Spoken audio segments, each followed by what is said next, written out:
Hey guys, today we're going to take a look at another PlayStation 1 demo disc game, and this time it is Spyro the Dragon. Now, I definitely don't need a demo to tell you this game is awesome, but I figured we'd take a look anyway, and maybe some people will notice some changes to the final product or anything like that. The weirdest thing I find about this, though, is that this demo disc came with my copy of Spyro the Dragon. So it's literally a demo for the game that I just bought, but anyway, let's take a look. Don't think I should need any major refreshers on the controls. Spyro the Dragon is always one of my favourite PlayStation 1 platformers. Sony Computer Entertainment Europe presents Loading. Okay, so not even a menu. We actually load straight into the game here. So I don't actually know what this demo is going to let us do, or from what point of production this is actually from. But yeah, here we go, Spyro the Dragon. I don't know if this is just my controller or my memory or something, but it kind of feels a bit weird on the controls. I think I'm going to switch to using the D-pad. I started off with the analog stick, but yeah. I've got to say, this feels very different to what I remember. It's definitely a lot more, I don't know, hard to control, or maybe it's just Spyro's turning circle or something. But it's not quite as responsive as I remember. I'm not sure if that's just because I haven't played the game in a while, or if it's just the the demo.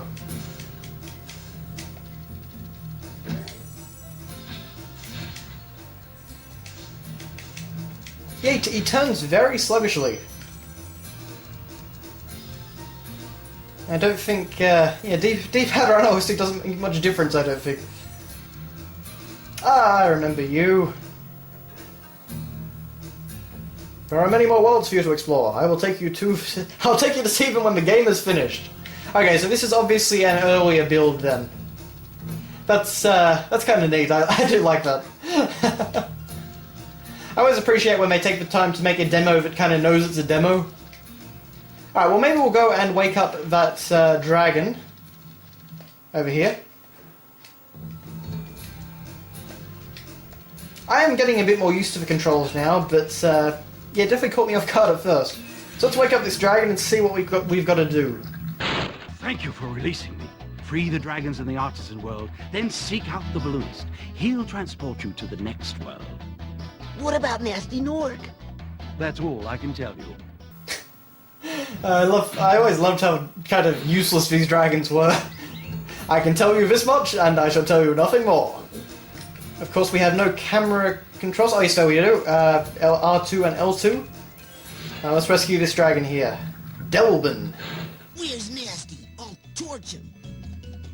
Go after some sheep first. Those little creatures release butterflies, which Sparks the dragonfly eats. Sparks protects you. It was always the weirdest system of health in this game. Kill sheep, and then they'll release butterflies, which your dragonfly will eat. Your dragonfly is your health bar. I would really love to see, like, the meeting that came out of. Okay, so I guess we can start off with Stone Hill, which I can't remember if this is the first world or not, but yeah, it's been a really long time since I played Spyro, actually. I should really replay it sometime. Pro Spyro didn't have much luck after the PlayStation 1 era. I remember there was like, Rise of the Dragonfly or something like that, and there was like a Hero's Tale and stuff like that. I think the very first one with Elijah Wood playing Spyro and stuff like that, I don't think I minded that at the time. But I remember the games that came after that I wasn't a fan of. But anyway. You feed a dragon or step on a dragon platform, you are saving your progress in the level. Okay, so basically it's not giving me the cutscenes in the demo, I guess. I guess possibly they weren't finished. I can't remember if you had to break these or if you had to just overheat them. Oh well. Only a demo, of course. We're not trying to get 101% completion. Take out the RAM. I do really like the way the game actually controls while you're running like this. It's definitely one of the better headbutt mechanics I've seen in the game. I do always really like about Spyro how large the environments kind of feel. You've got a lot of space to just kind of run around. down he goes, and we'll fly up. I can't actually remember what the goal is of the level. Let's see. For the longest glide, press the X button at the top of your jump, and try pressing the triangle button to drop in mid-flight. Okay. So I'm pretty sure that these cutscenes hadn't been made yet, which leads me to believe that this is actually a really early build. Or at least a relatively early build, nonetheless. Because I can't remember, I think Spyro might have come out in 98, and this was for this, basically showing off summer classics of 98, or summer games coming out in 98, but this demo disc actually came out in 97 from what I understand. So, okay, let's see, where are we supposed to actually glide to?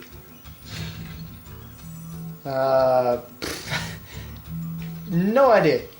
I guess we'll just glide.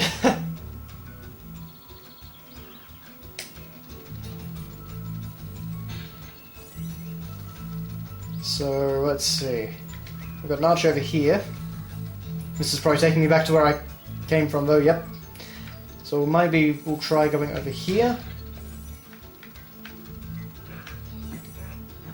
There's another dragon. This vortex will take you back to the Artisan home where you can enter the other Artisan lands. If you want to continue exploring, then do not step into the vortex. Right. Alright, well maybe we'll go into the other direction first. I'm surprised that they included a really early build of the game on the demo disc that came with, you know, Spyro the Dragon. At least in Australia it did anyway. Because I don't have any greatest hits or any later release or, you know, any special release or anything like that. I've just got the basic game. So I guess we'll free this dragon. And it's just telling me about sparks again. Did you have to have an upgrade or something to break these? I remember it was something to do with the fire breath. And overhead. Oh, that was it. Okay, so you kind of heat them up and then you break them. Or something like that at least. Or apparently you just break them.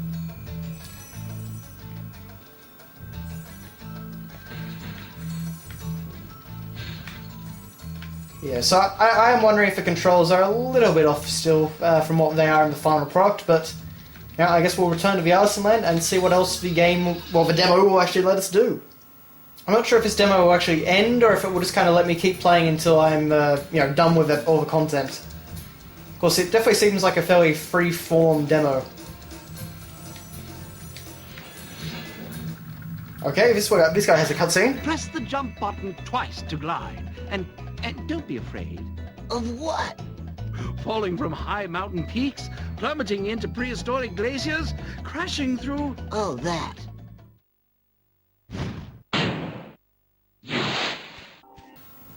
You can definitely see where the writing for Ratchet and Clank came from.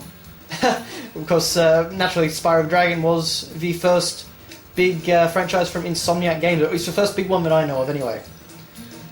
But let's see, beyond that, I'm not sure what else we can do. I guess we can glide from up here, perhaps?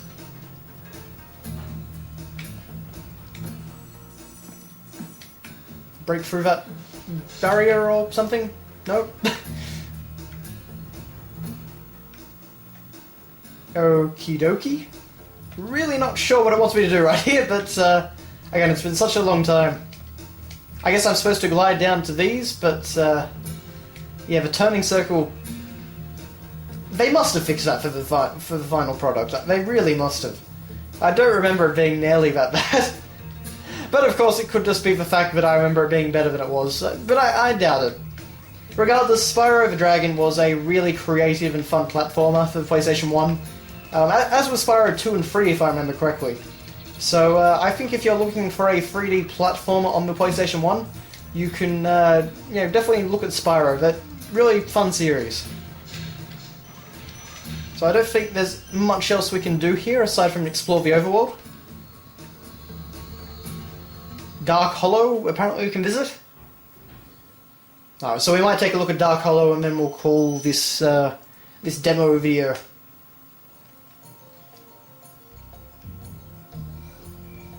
Bit more of a moody level, a lot more lighting effects and different things.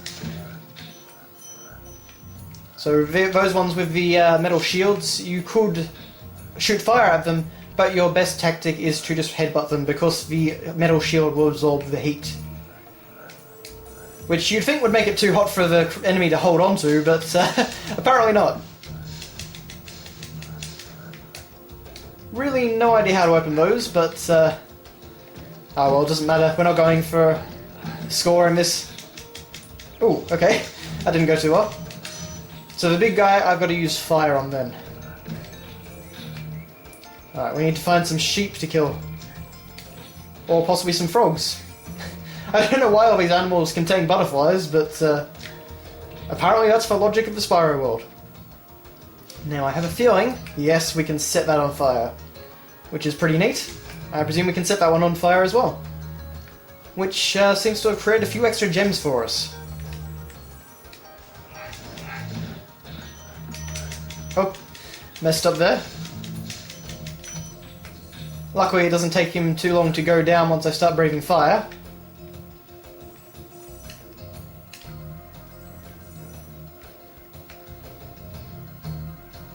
No, I'm assuming that butterfly disappears after a short time. That's a shame, I could really use it now.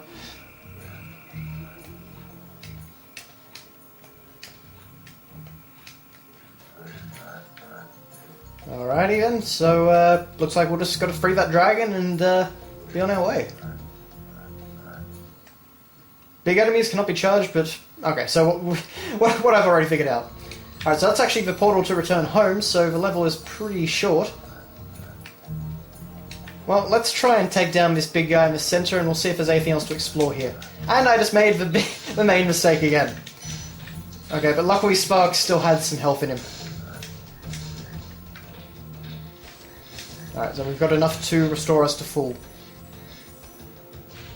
Okie dokie. I would be interested to know if dragonflies actually do eat butterflies. Maybe that's something for me to look up, but I certainly wouldn't have guessed that, at least. Okay, well that seems to be the level, I think. Can't really see any other areas. Something over here. No, that was where I was.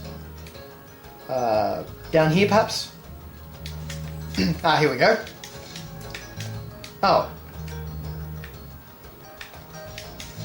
Okay, so he's protected from the front, so we've got to attack him from the back. So some pretty good variety with the enemies. Kind of reminds me of Donkey Kong Country with how you actually had to mix up your attack styles. There we go. Okay, so we've got a full cave system down here, with another dragon to save. Use the triangle button to zoom in and look around, so of course that's the...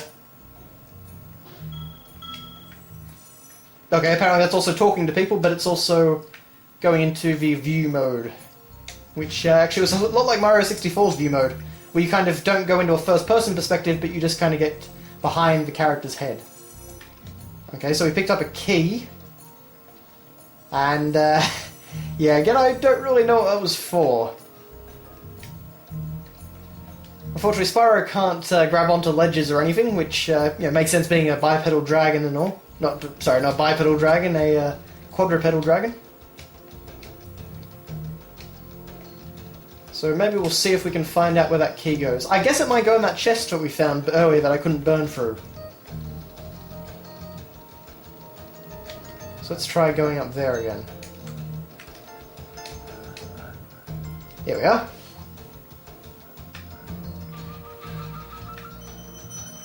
Okay, so it's just some gems, but regardless, pretty nice. See if we can get anything over here. Because I don't think we came this far over. And from the looks of it, there's another dragon.